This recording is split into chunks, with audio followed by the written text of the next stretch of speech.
Yo, what's going on, crew? Welcome back to the channel. It's your boy Serrano. In today's video, we're going to be taking a look at the top 10 things to do with the OnePlus Nord N20 5G. Stay locked in with me.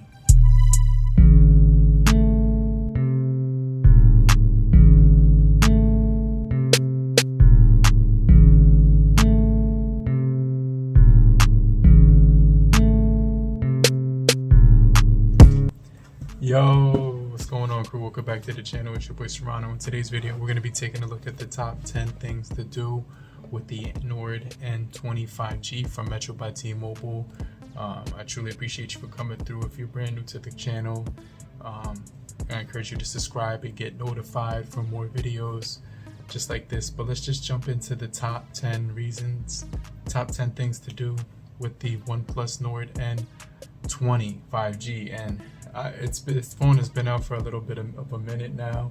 It was released in April in 2022, and it's been a really good phone so far. It's actually been surprising in my opinion, because this device was originally released at $300 or something like that. You could pick it up, but with Metro by T-Mobile's deals right now, you can get it for like just north of $100. So I think it's a really solid pickup if you're looking to purchase a smartphone for a budget price point. This device does not feel budget. It doesn't feel budget. It feels premium in every way.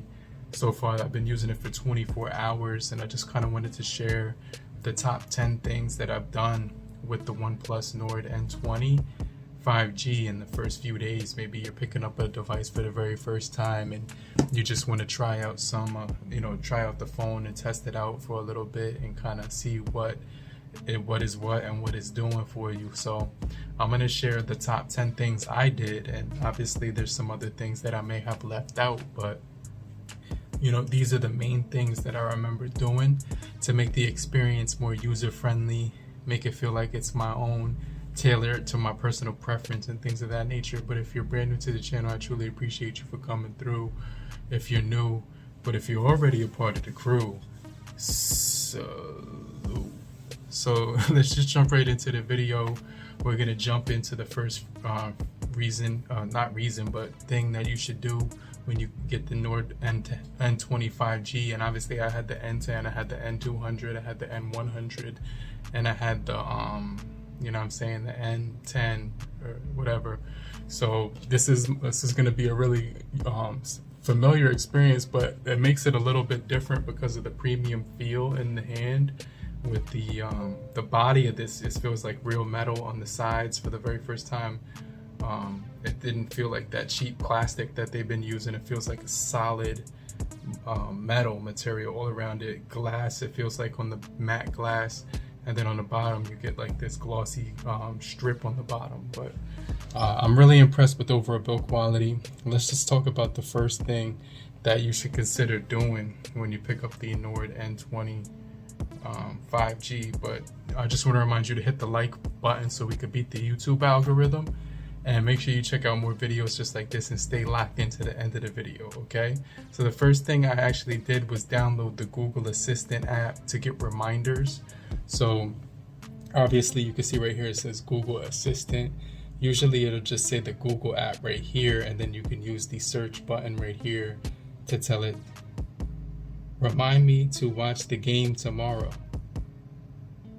So right here you can see it doesn't remind you, but with the Google Assistant, if you hit that, remind me to watch the game tomorrow. So it's telling me with the Google Assistant, it'll actually let you set reminders. And then once you set the reminder, so obviously all you would do is go into the Play Store or whatever, and you would just type Assistant right here, and you pull it up in the Play Store, and then you'll be able to get reminders. And then what it is that you could check the reminders, because I left my hat in the gym, so I had to remind myself to actually get my hat from the gym before I'm scheduled to go into work tomorrow morning, right? So I went into the calendar and I saw my reminder was there. So right here, you just go into the calendar, and you can see right here for the 4th of October, it says set a reminder. That's the one I had set, a reminder to pick up my hat from the gym tomorrow morning. And I think that's a really cool feature because it's going to allow you to actually set reminders so that you could easily use the Google Assistant to set reminders for you. So I just wanted to throw that out there. Now the second thing that I did was I downloaded my favorite wallpaper app, and it's called Wall Candy. And this is a really cool solid app right here.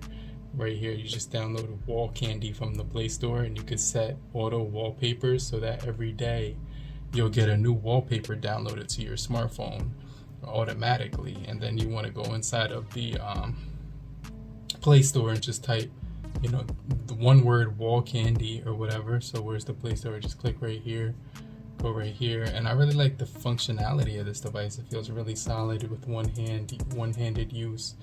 And it's the first option that comes up right here. So you can see Wall Candy. Basically, it's going to allow you to just with the widget button right here that I have on my home screen, and I'll get into that in just a second. You can actually hit that to get new automatic wallpapers, but you get this option when you first download it at the top, which says auto wallpaper, and you can just turn that on, and you be able to, it'll select a new wallpaper for you automatically when you first set that up. So I just wanted to throw that out there. All right, so the third thing that I would do when you first get the N20, I almost keep saying N10 because I'm so used to that phone, but the N25G, is download all your apps. So I started out with like all my shopping apps, Amazon, AliExpress, the Bible obviously, so you could get the daily scripture in, you know what I'm saying, and you know what I'm saying, I'm on a streak of 34 days, so that's pretty cool. Also the other apps like Bank of America for my, and Capital One, check it, Cash App, so your mobile banking apps. And then then you want to download like all your entertainment apps, obviously your utility bill, your rent app that you pay through as well. So I like my radar because it has a really good it tells you, like, it shows you the radar system for like your location or whatever. We can skip right here, and it shows like the radar for your location, and you can actually do it by wind, air quality, temperatures, and more, hurricanes and stuff like that. So it'll tell you earthquakes, it'll tell you the storm chasers one, like you could customize it. And then right here I'm going to customize it so that it doesn't show temperatures, because sometimes that's just a little bit overwhelming right now for that to be on there. So let me just put that off, and then you could kind of get an idea of the radar system and stuff like that and how it looks. So there's no storms around the world, but you could zoom into your location and stuff like that and kind of see like what the radar system is looking like, temperatures, clouds, warnings and watches, next day, stuff like that, hurricanes. You have to subscribe to the app to get that, but everything looks pretty straightforward. There's a few flooded areas here, but nothing too crazy. So I would recommend downloading all your apps, obviously social media like like the Meta, Instagram, IG or whatever, Twitter, messaging app, you know what I'm talking about, you feel what I'm saying, WhatsApp, and stuff like that. And then I also download Waze, and I also use Google Maps too, but I also have Amazon Prime as my main entertainment app, Amazon Prime Video or whatever. And I'm watching this episode of Invisible. This is a really good show. I definitely recommend it. And then also another thing that you can definitely do inside of there is download Pluto TV, in addition to the Metro Play app, which is like another free service that you can watch live shows with and stuff like that. So you could just go to On Now, and it'll give you news, it'll give you sports and things of that, to that extent. So those, you know, that's, you download all your apps. Definitely do that and get all this thing fully loaded.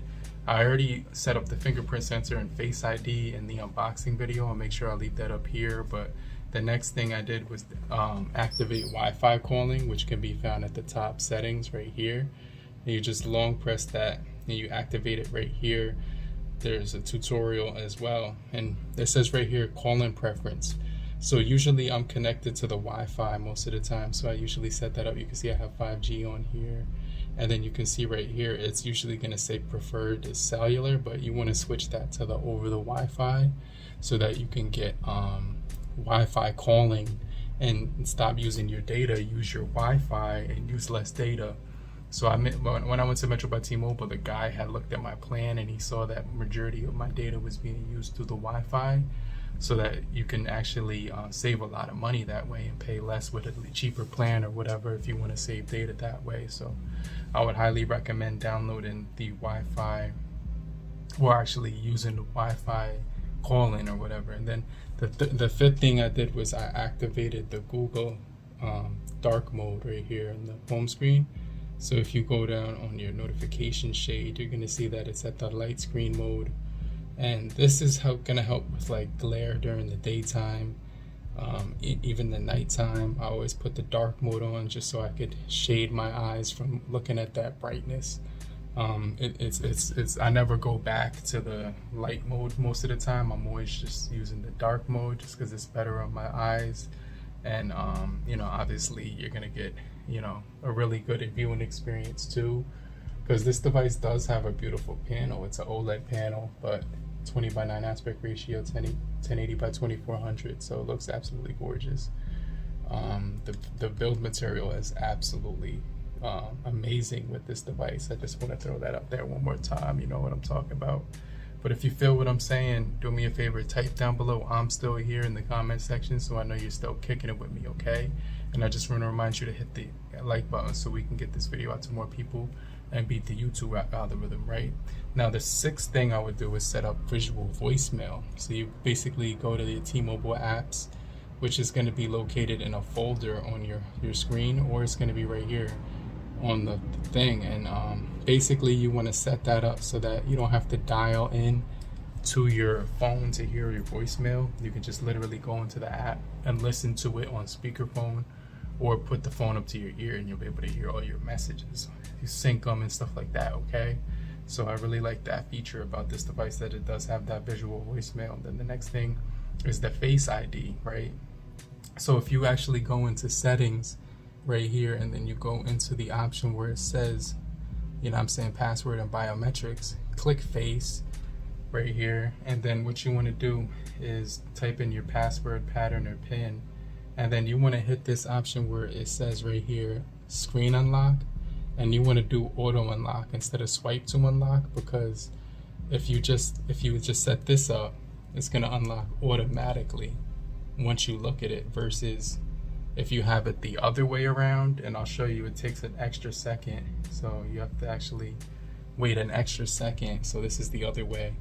It unlocks and then you have to swipe or whatever. So just to save yourself that extra swipe, I would keep it on the face part. I'm gonna activate it one more time and then just keep it on auto unlock, right? So I think that's gonna be pretty efficient for unlocking your device. And then the next feature I wanted to talk about was the option where you could swipe down to get to your home, to your notification screen inside of home settings, because all you have to do is long hold right here on the screen and click home settings, right? And then basically you're going to get the swipe down access, and it's going to say shelf, which has like memo, toolbox, wallet, and added convenience. But honestly, I just want to get to my notifications and quick settings, and then you want to hit save down here at the bottom. So now when I swipe down, I can easily get to my notification menu right here instead of that other one. Let me show you what the other one was. So the other one, when you swipe down and you hit shelf or whatever, it's this thing where it's just bringing you to this thing, like the weather, the memo, the toolbox, the step counter, and then like a variety of apps. And then it has the park and location services, which lets you remember where you parked your car, which I actually think is pretty cool if you wanted to keep that feature, and also the step counter feature. But I have a smartwatch. It's actually charging right now, but you know what I'm saying? I would prefer to have it swipe down to get to my notifications and quick settings. So I definitely think you should take a look at that first before, you know what I'm saying, when you're setting up your device. Now, 2 more features and we're gonna wrap up the video, okay? So the next one is gonna be just add all your home screen widgets to your phone. So right now I just have the wall candy app that I want to show you guys. So you just hit widgets when you long hold the screen, and then this is where I would usually put my Bible widget app on the second page, and I like to have it like low light, and just hit save down at the bottom. So now you have your quotations for the day, verse of the day. I also put my wallpaper app right here, wall candy, and you could swipe right here, put this icon on the home screen, because when you do that and you tap that icon, it can start switching wallpapers throughout the day or whatever. I have 2 on there, so I'm just going to remove one, but it's that easy. You just hit the lightning icon, and then your wallpaper switches to a different icon, which I really find extremely pleasant when I'm using this device. And then the other widgets that I would actually use would be found in here too, like the clock widget. You could do obviously your Google weather, sound search, Google Maps, and a whole lot more, right? So obviously it's going to give you a ton and a variety of different widgets that you can manage on your home screen. But usually I would like to add the alarm clock one there as well, just so I could easily set up my alarm clock in the morning, or at night before I go to sleep. I could have that. I just tap this icon and get to my alarm clocks or whatever, because I wake up a little bit early. And then so I like to have that like right at my own I'm saying, leisure. And then right here I would also just add the Google you feel what I mean? You feel what I'm saying? I would have this at a glance one on like a 3rd page right here, so that I could see the weather and stuff like that. And then it says that you can see personalized suggestions and actions when available based on your Google Assistant understanding what you need at the current moment. So you can hit got it, and then it'll basically pull that up, right? So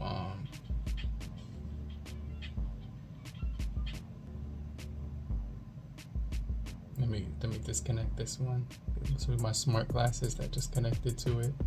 But the last final thing that you should do when you're setting up your OnePlus Nord N20 device is set up Google Meets.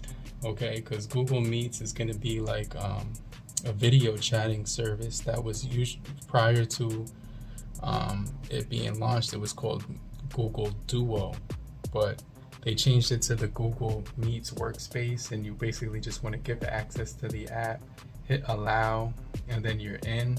So you could pretty much video call with all your friends, family members and stuff like that, free of charge. And this is like the FaceTime of Android. So you just hit new, and then you can set up a meeting, schedule in the calendar, or you can switch to your call-in account right here. So it's going to be pretty solid, because you can easily call people with this thing, and you can get to your contact list and then make a voice, just tell the person before you connect to them to download Google Meets, and then you two can just have a FaceTime chat or whatever, or Google Meets chat, which is the Android version. And this actually works for iPhone users too. So if you know someone with an iPhone, you can talk to them with the Google Meets Face Chat, which is really solid. But hopefully you guys did find this video helpful. If you made it to the end of the video, type I'm still here, so I know you're still kicking it with me and still rocking with me. But I truly appreciate you for coming through. If you're new, if you're already part of the crew, salute. But in the meantime, make sure you guys have a great morning, afternoon, evening, depending who you are. Have a great night. Watch a video here, and I'll get right back with you. I'll show up in the comment section and answer any one of your questions. I'll get right back with you later, crew. Peace.